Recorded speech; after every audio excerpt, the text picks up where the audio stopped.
The gruesome discovery of 11 bodies took the world by storm in 1873.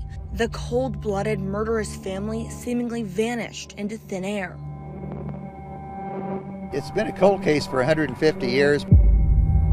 But Miller purchased the land in 2020, hoping to unearth some answers. We want to find out what the ground has been hiding for the last 150 years.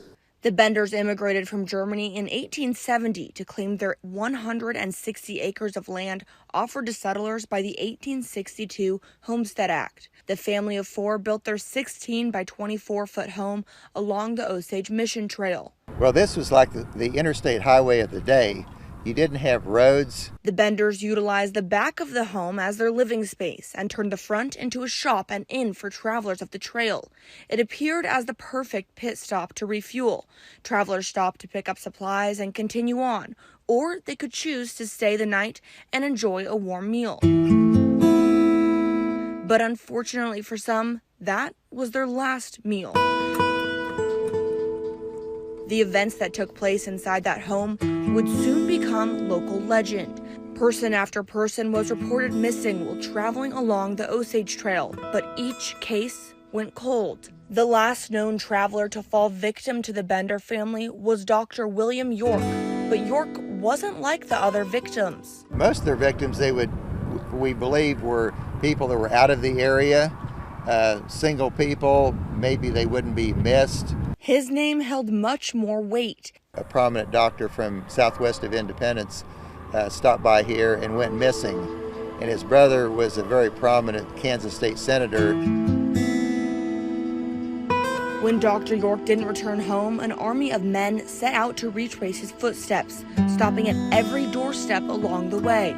The trail went cold near the Bender place, and the heat was turned up on the Benders because other people had gone missing here in this area too. But as the town narrowed in on the Benders, the family planned their escape. Just over a week after Dr. York was reported missing, the Benders' property was found deserted. The Benders fled without leaving a trace. Now, once the Benders fled, their house was searched by authorities and neighbors.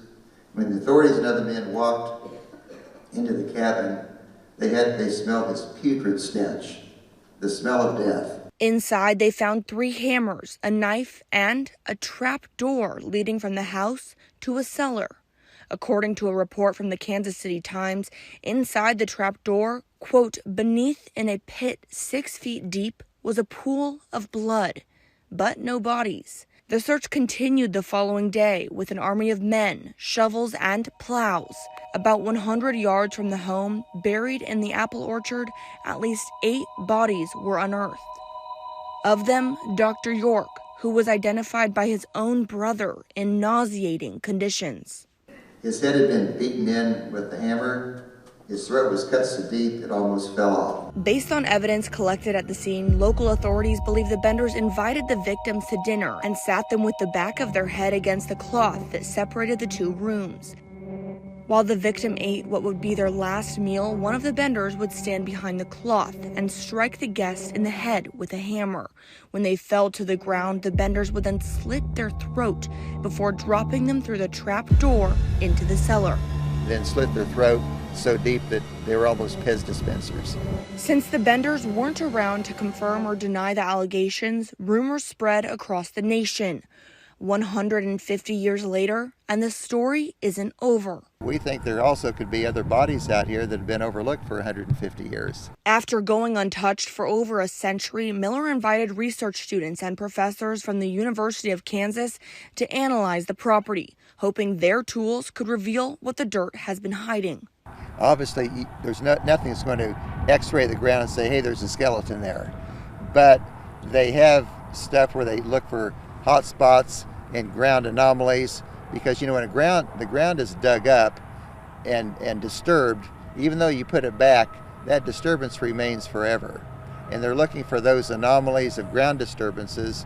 In July, they conducted a preliminary survey, walking the grounds, collecting surface level evidence. We collected 679 pieces. The majority of this has been tableware, so pieces of plates, glassware, containers, and things like that.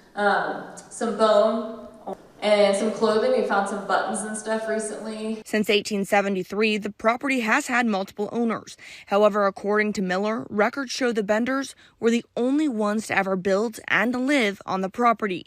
So there's a high chance the anomalies could trace back to the Benders. It is difficult to separate fact from fiction, and we have an opportunity through science and through reason to try to solve the mystery of what happened to the Benders. Mackenzie Richmond, News Channel 8.